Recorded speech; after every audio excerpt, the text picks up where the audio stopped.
모두의 경제 뉴스 큐레이션. 저는 코너지기 배아량 리포터입니다. 어렵고 복잡한 경제 한 큐에 정리해 주실 김큐 안녕하세요. 네, 어서 오십시오. 뭐 오늘은 비가 좀 온다고 하고 네. 이미 오고 있는 것도 있고요. 그래서 기온이 조금 누그러졌다고 표현하기도 그래요. 사실 네. 덥더라고요, 아직. 진짜인데 이번 주 너무 더웠어요. 뭐 매일 최고 기온을 네. 기록했거든요. 이게 이제 기후이변이 좀 실감난다 이렇게 말씀하시는 분들 좀 계시는 것 같아요. 이게 지금 6월 중순인데 7, 8월은 우리 어떻게 나죠? 그러니까요. 이게 더 걱정이긴 기온만 보면 합니다. 거의 뭐 8월 상순이라고 하더라고요. 지난번에 한번 얘기 우리 나눈 적 있잖아요. 엘니뇨, 뭐 라니냐, 뭐 이런 기후 이변들과 관련된 얘기 나눈 적이 있는데 그렇죠. 이게 원인이 적도 부근의 무역풍이 약해지거나 강해지면서 이제 해수의 움직임 변화 이런 게 전체적인 지구의 대류 변화를 일으키면서 이상 기후 나타난다는 거잖아요. 그러니까 해수 온도가 0.5도 이상 높은 상태가 5개월 이상 지속되면 엘니뇨라고 하고 반대로 평균보다 낮은 상태가 0.5도 이상 5개월 이상 지속되면 라니냐라고 부른다는데 라니냐. 작년부터 지금 엘니뇨라고 했어요. 그러니까 온도가 올라간 거죠. 해수 온도가. 근데 올해 이제 겨울철로 들어서면 라니냐가 일어날 거다라고 많이들 전망합니다. 뭐 미국 뭐 기후 연구소 뭐 여기서 라니냐가 거의 확실히 된다 이렇게 얘기를 했다니까요. 그러니까 이제 보통 거죠, 엘니뇨가 일어나면 다음번에 라니냐가 일어난대요. 지구가 이제 균형을 맞추기 위해서. 그래서 어쨌든 지금은 더운데 올 겨울에는 많이 춥다라고 얘기를 합니다. 근데 우리 앞에서 더워 죽겠다 얘기하고 있었잖아요. 네네. 근데 왜 이 추운 얘기를 지금 하시는 건지 저 약간 어리둥절하거든요. 네. 뭐 빌드업을 하려고 제가 얘기를 그런가요? 한 건데, 그러니까 6월하고 8월이 이 전환기라고 해요. 그러니까 엘니뇨에서 라니냐로 전환되는 전환기가 올해 6월, 8월이라고 하는데 엘니뇨, 라니냐가 이렇게 주기가 보통 2년에서 7년 사이에 한 번씩 나오는데요. 네. 지금까지 한 34번 정도의 그 엘니뇨가 발생을 했고 라니냐는 16차례 발생했다고 하는데 1991년 이후에 엘니뇨에서 라니냐로 전환되는 이 중립 시기가 한 8차례 정도 나왔거든요. 최근에 2007년, 2010년, 2016년, 2020년 나왔고요. 올해 나온다고 하니까 2024년 이제 나올 걸로 보여요. 그러면 이때 평균적으로 우리나라 여름철 기후가 어땠느냐를 보면 올여름 얼마나 더울지를 대충 눈여겨볼 수 있잖아요. 근데 이때 한반도의 기후를 보면 보통 필리핀, 우리나라 남쪽에 있는 필리핀해, 그러니까 서태평양 쪽의 대류 운동이 강해지면서 북태평양 고기압이 굉장히 강해진다고 합니다. 그렇게 되면 폭염이나 폭우의 가능성이 올라간다고 하니까 결국 우리나라 올해 여름은 더 더울 거다. 폭염이 나올 거다. 더군다나 폭우의 가능성도 있어서 이런 것도 좀 대비를 해야 되겠다라는 생각이 들고요. 근데 이제 걱정은 저겁니다.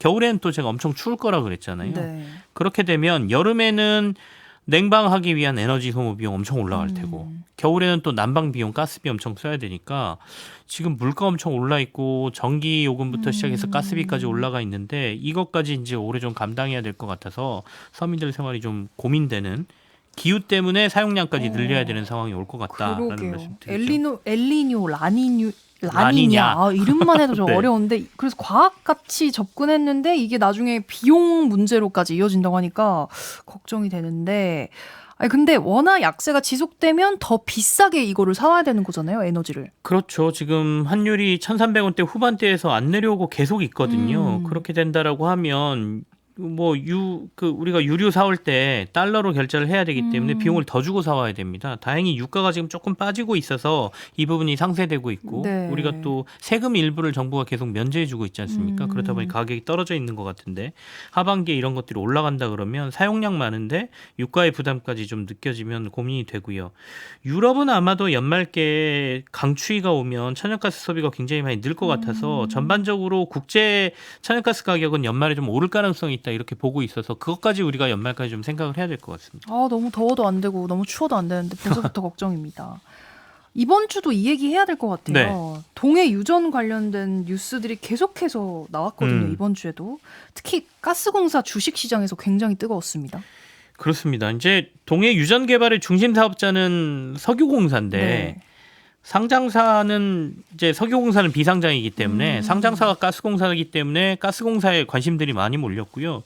주가가 좀 많이 올랐습니다. 주가도 한 2만 원 후반대에 머물던 게 정부의 이 발표 이후에 최고가가 56,500원까지 올랐으니까 거의 2배 이상 올랐죠. 금요일 날 종가로 보면 51,800원이거든요.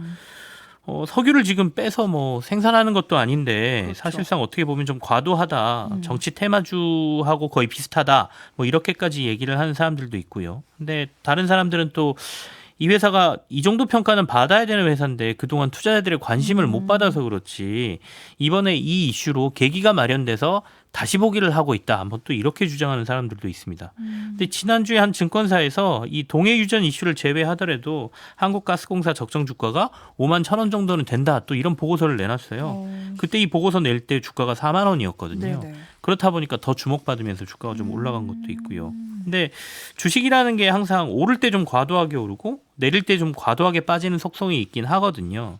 그러면서 이제 자기 자리를 찾아가는 거죠. 네. 그러니까 투자자들 심리 때문인데요. 그러니까 오르는 주식 이렇게 가만히 보고 있으면 막 계속 오를 것 같아서 지금 안 사면 안 될 것 같잖아요. 이게 문제였어요. 저는. 그리고 내리는 주식도 보고 있으면 한없이 지하까지 갈 것 같아서 막 불안감이 생기고 맞아요. 이 심리를 이겨내지 못해서 결국에는 과도하게 오르게 하고 과도하게 빠지게 하는데 어쨌든 저는 개인적으로 이렇게 주가 변동성이 커지는 시기에는 투자를 될 수 있으면 안 하는 게 맞다라고 보긴 하거든요. 그러니까 마구 올라가는 가격을 보면 배는 아프겠지만 내가 안 사서 근데 만약에 사서 급락을 맞으면 또 그 위험은 제가 제거하고 가야 되기 때문에 될 수 있으면 이런 테마주에는 투자를 안 하시는 게 맞지 않나라는 개인적인 의견을 먼저 드려보겠습니다. 이 주식시장 이야기 나오면서요. 네. 주가 급등할 때 가스공사 임원들이 주식 처분한 거 가지고 굉장히 뉴스가 많이 나왔거든요. 그렇습니다. 이 뉴스 보시면서 화가 나신 분들도 좀 계실 거예요. 안 그래도 시장에서 가스공사 주가가 급등인데 이게 비정상이다 정상이다 말 많은 상황에서 가스공사 임원 4명이 주식을 처분한 사실이 뉴스에 나왔죠. 네. 처분 규모는 개인마다 좀 다르긴 한데 각각 1억 원 내외니까 아주 큰 규모는 아니더라고요. 근데 다만 이제 민감한 시기 또 뭐 액트지오부터 시작해서 정부 유전 개발 관련 발표 이후에 논란이 지속되고 있다 보니까 정부 추진 사업의 신뢰성이 조금 막 흔들리고 있는 상황에서 이런 잡음까지 나오고 있으니까 조금 아쉽긴 하죠. 일단 가스공사 측에서 해명한 걸 보면 이번에 주식을 처분한 인원 2명은 신규 선임 임원이다. 근데 공직자윤리법에 따르면 임원이 선임된 이후에는 이해관계 문제 때문에 회사 주식을 갖고 있으면 안 되니까 이걸 처분하도록 얘기를 했고 그 시기가 맞물리면서 처분한 거다 이렇게 얘기를 합니다. 그래서 그전에도 그랬나? 그래서 다 찾아봤어요. 뒤로 가서. 그랬더니 실제로 임원 선임 과정이 있으면 통상 5일 이내에 주식들을 파는 행위들은 계속 있어 왔더라고요. 그러니까 이 해명이 잘못된 건 아닌 것 같고요. 다만 이제 그 두 분 말고 나머지 사회이사분이 계시는데 한 사회이사분은 주식 처분은 회사에서 밝힌 거는 자사주 매각이 의무사항은 아닌데 해당 사회이사가 노동이사 쪽을 담당하고 있어서 본인이 자발적으로 공직윤리법을 적용해서 주식을 팔았다 이렇게 해명했거든요. 네. 근데 이 해명은 좀 궁색해 보입니다. 왜냐하면 이분이 지난해 2월에 선임된 분이에요. 근데 2월에 선임됐는데 1년 넘게 잘 가지고 있던 주식을 하필 지금 갑자기 공직자윤리법이 관심이 생겨서 갑자기 주식을 팔았다는 거는 그것도 급등 시기에 팔았다는 네, 거는 네. 조금 뭐 해명이 좀 궁색하다 이렇게 봐야 되겠죠. 그리고 더 큰 아쉬움은 우리가 이제 이해관계 문제 때문에 주식을 팔라고 하는 것, 공기업 임원들에게 주식을 팔라고 하는 게 뭐 근본적인 이유가 있는데 이 근본적인 이유를 떠나서 그냥 너무 기계적으로 형식적으로 지금 팔고 있는가 하는 생각이 들어서 이 부분은 좀 아쉬움이 남죠. 이게 무슨 의미일까요, 이게? 그러니까 이제 자신의 의사결정이 자신의 이익과 연관되지 않게 하기 위해서 그 공직자윤리법에서는 지분을 못 갖게 하는 거거든요. 그렇죠. 권고를 하는 거거든요. 근데 물론 규정을 잘 지키는 건 맞는데 그러니까 5일 이내에 그냥 팔아라. 너 임원이 됐으니까 이건 맞긴 한데 지금은 주가가 급등 양상을 보이고 있는 상황이잖아요. 네. 그러니까 주가가 갑자기 급등하거나 급변동이 일어났을 때는 주식 매도나 이런 것들을 유예시키는 게 맞다라는 개인적인 생각은 있거든요. 네, 네. 이게 여러 가지 논란의 소지를 만들기 때문에 이런 변동성이 줄어든 다음에 얼마든지 하도록 해도 된다라는 생각이 있어서 이게 복불복도 아니고 반대로 급락하는 시기에 임원이 되면 이 사람은 그냥 자기가 갖고 있던 재산의 손해를 보고 또 팔아야 되는 상황이 그렇네요. 만들어지지 않습니까? 그러니까 공직자윤리법에 5일 이내에 꼭 팔아야 된다 이런 것도 없기 때문에 이 부분은 규정에 있어서 조금은 더 생각해봐야 될 부분이 있다라고 생각되고요. 두 번째는 임원들은 팔면 이렇게 주식을 팔고 산 내용을 다 공시하도록 되어 있습니다. 그러니까 네. 드러나거든요. 근데 이 시기에 이해관계에 있는 부서나 가스공사 내부 직원들이 내부 정보를 이용해서 주식 거래를 했는지 안 했는지 저희가 알 수가 없어요.